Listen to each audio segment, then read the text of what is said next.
Dr. William L. Johnson III, here with our morning meditation. Happy New Year, happy new life, happy new you. I am so proud of these moments as I reflect on how far we've come with these morning meditations. They were designed to make sure that we offered some support during the midst of a pandemic to help people to navigate the challenges that they face within the hospital and for those who are patients, the staff, their families who needed to be lifted up and to be reminded that you can make it. So I'm proud that we are continuing with this a wonderful gift that is ours to share these messages with you, to offer hope, to offer encouragement and inspiration as you face the days ahead and as you try to live a better life for a new you in a new year, in a new life for sure, for all around us. So here's our morning meditation. Today's morning meditation is entitled The Utopian Dream. The Utopian Dream. I was thinking about how to share this message with you, and I started kind of climbing and navigating what it means to make a distinction between what a dream is and what utopia is. And what I discovered in this kind of low light kind of examination of what it is I wanted to share with you is that all of us have these moments in which we have different ideas, different thoughts about what life should be like, what our dream is, what we would want to manifest, what we would want to see in life. And the challenge for many of us is that one person's utopia, it might be different from another person's utopia. And the real challenge is how do we have let me say it rightly, how do we have the ability to have something that benefits us all? A utopian society is meant to be a place where we dream about how a perfect world would be, a perfect community would be, a perfect home would be, a perfect life would be if we were able to have what it is we believe is important for us. But most of us dream short. We don't dream big. In fact, our walk and our thoughts are narrow because we don't always think about everyone. We don't always think about ourselves, really, or we give and take some of the things that are important. So today, I really want to share this message with you because I think it will help us along the way. Let me talk a little bit about what this means for us as we share what a utopia and what a utopian dream is. It is a world that presents us a better world, if you will. Utopians or utopias are indeed those things that are projections of what we would like to see and what we would like to think of as an ideal, a place where different people might have different ideas, but it helps us all to live in a different place. In other words, simply put, a utopian dream, my utopian dream, whether maybe I should put it that way, would be a collective dream, a dream that allows us to sharpen our imaginations, to demand more of ourselves and others, to challenge the injustices in the world, to be at a place where we are aware of what's wrong and to be able to speak to it without fear or angst or anxiety.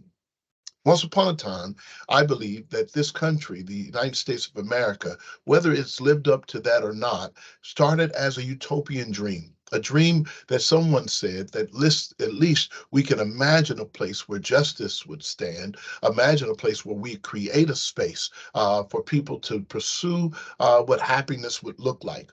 Imagining a place where we could find some way to have equality among us, but also every person could strive for being the best that they could possibly be. It's a utopian dream, one not yet realized. In fact, one that has been challenged time and time again through this experiment that we call democracy. But our Creator has placed us in the midst of this world to start to think and dream better than what we've received. I imagine, and I look back, that many of us look forward and look back. I look back to remember that many of us were formed in environments and communities that encouraged us to dream of something better, not just for ourselves, but for those around us. But I also imagine that those of us now are in a place where it's hard to dream what will happen next, what's going to happen tomorrow. So we often spend our time looking backwards to the good old days and hoping that we can get back to some place where we can feel our feet under us or imagine what the world looks like. And I think a utopian dream challenges us to be able to have a different vision from what we see and not always only live in the past of our own experiences, pains, struggles, and hardships. So let me share with you quickly, I think what fascinates me about this moment. This very moment in life, in time, this week, maybe even on this day, many of us will be celebrating the commemoration of and the birthday and the life of the Reverend Dr. Martin Luther King Jr. I've been reading or rereading a particular text, and I shared it with others. One is written by James Cone. The title of his book is Martin, Malcolm, and America, A Dream or a Nightmare. And in that, we discover that there is a trajectory that as Malcolm speaks to the horrors, the challenges, the difficulties, and the courage in a more brash way, he discovers and believes that America could nothing be nothing but a nightmare. And in my interpretation, as he moved through his life and came to the end of his life before being assassinated, he discovered that America in and of itself did have some promise and did have some hope, even that crossed racial lines. That in his newfound experience after leaving Mecca, he discovered that there was something different about himself that it challenged him to look at the world differently. Martin, on the other hand, began with this utopian idea that if we can just dream of a community and manifest that place of justice and love and courage, that in the midst of all of that, we would make our way through. But by the end of his life, before his assassination, he became more pessimistic, more cynical, more sad that what he believed was a dream may have become a nightmare, while Malcolm believed it was a nightmare, but he believed more of it could be a dream, according to my interpretation of James Cone's writing. Well, what are you saying, Chaplain Johnson? What I'm saying is that life can take us through these narrow straits, some up rough sides of the mountain, some through valleys very difficult, and we may come to the same conclusion when we get there that it is worth having a utopian dream, because in the midst of that, it does come with pain and it does come with promise. It does come with pain, but it does come with promise for us collectively and for us individually. Your life, my life, our children's lives, our families' lives, our community, it comes with some pain, but it also comes with so much promise. Because what the reality is that we are creating a home together. There's a book by Jonathan Sachs. It's called and entitled, yeah, but really, The Home We Build Together. And in it, he tries to share this story about how it is that we build and how we establish where we live. So I'm going to paraphrase it and do it and speak to it the way that I see it. Some of us have found ourselves in places where we have been renters. We have entered into spaces like a hotel. We rent the space, not a home, but a hotel for a period of time, and we use it and utilize it. Can't make any structural challenges to the place, don't really have any authority to move anything around. We just live there, unpack our bags, and stay there for a while until it's time to check out. Others have found themselves building a house or moving into a house, like a rooming house. You can live there longer, an extended stay, go to an Airbnb maybe, or do something where you can assume that the place, or rent a home, rent an apartment for an extended amount of time. And you can do some alterations, you can change a few things, but nothing really structurally to what has happened. And there you find yourself navigating through life without being able to own where it is that you are. But yet others have found themselves building not just a hotel or not just a halfway house or a house or that you are renting, but to build a home. And in building the home that Jonathan Sachs says is important, the dream, the utopian dream, is that you scrap it all and you go and find the materials you want to build together. You sit down and what kind of world do we want to build? What kind of place do we want to have? Is it a place of justice and love and courage and equality and inclusion? Do we build a home together while all of us are building it together where there are enough rooms for everybody and everyone gets to create the space in which they live? Jonathan Sachs says, we don't come up with designs, but we design it together. We don't have any structure, we build it together. And what we build on is a foundation that is sure.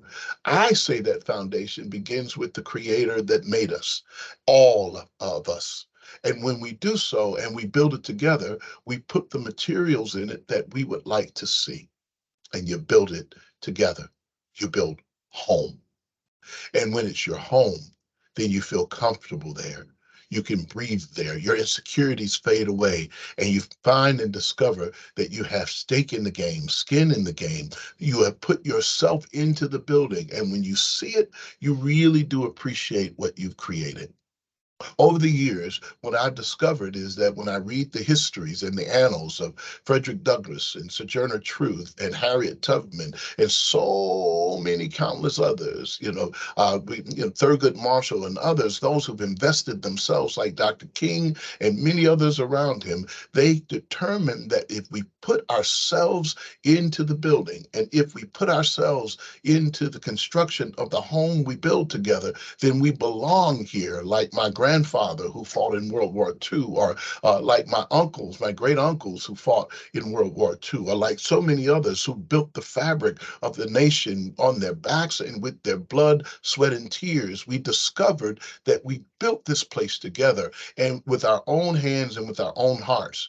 And it would grieve all of us if we tore it down with our own hands, what we put into it, what our forefathers and mothers and those who gone before us invested in it to build so that we could have it and share it together. Well, I know I didn't mean to get on that soapbox, but let me leave you with this note because I think it's really important and it's magical to think about. There is a wonderful song. I didn't even know that Barbara Streisand had written the words of this song, and I'm going to close out our time together with these words. It was written for a musical motion picture entitled The Wiz. It was an adaptation of The Wizard of Oz, but back in the 1970s, I think in 1970s, I believe that was, The Wiz appeared in movie theaters with Diana Ross and Michael Jackson and Ted Ross and Nipsey Russell and so many others starring in this movie and sharing to lift it up. It was the musical score put together by Quincy Jones. And what you discover in these words at the very end of this movie is the thing that I'm really trying to get to, which I believe is the utopia that we all search for. This dream says, when I think of home, I think of a place where there's love overflowing.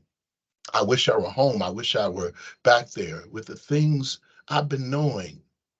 Wind that makes the tall grass bend into leaning. Suddenly, the snowflakes, they all have a meaning. Sprinkling the scene makes it all clean. Maybe there's a chance for me to go back now that I have some direction. It would be nice to go back home where there's love and affection. And just maybe I can convince time to slow up, giving me enough time in my life to grow up. Time be my friend. Let me start again. Suddenly my world has gone and changed its face. It's a different world, but I still know where I'm going. I've had my mind spun around in space, and yet I've watched it growing. Says, if you're listening, God, please don't make it hard, that we should believe the things that we see. Tell us, should we run away or should we try and stay? Or is it better just to let things be? Living here in this brand new world might be a fantasy, but it's taught me to love. So it's real. It's real. It's real to me. And I've learned that we must look inside our hearts to find a world full of love like yours and mine, like home. The magic of these words, written by Barbara Streisand for The Wiz, talks and gives us a voice of Barbara Streisand speaking to a movie that is a musical with almost an entire African American cast. And in the midst of that, it still talks about home. This utopian dream is worth fighting for, serving, giving ourselves for, because it brings us full circle to a place called home that is built on a bedrock, a foundation of love. So I encourage you as you move through the new year and as you dream and as you imagine, let everything you do begin with love, a healthy love, a utopian love, a love that says, I love you. And even if you don't love me back, I'm going to love you anyway. We call that agape from Christian traditions. But whatever tradition you come from, begin with love. Let your speech begin with love. Even your correction of others begin with love and end with love. In other words, it's the utopian dream. I hope, God, that you don't make it hard for us to believe the things that we see. Should we walk away? Should we try to stay? Or is it better just to let things be? I hope that while we're living in this brand new world, it might feel like a fantasy. But here's what we've learned. It's taught us to love. So it's real. Love the people around you. Love those you work with. Love those that you meet along the way because they are creations from the same God that made you. They're your reflection in different colors and different hues with different hair and different backgrounds and different cultures, but we are still here on this planet Earth together. And as much as we may forget, we ought to always remember that that's the most important thing for this dream. Not some fantasy out there, but the one that begins where we are, in our very own circles, in our very own homes, in our very own life. Well, that's the morning meditation today. I encourage you. I pray that you're inspired and encouraged because I want you to know you're loved, you're appreciated, and you're irreplaceable. Happy New Year. Happy new life. Happy new you. Enjoy every minute of it. It's worth it if you give it a try. Take care. Bye-bye.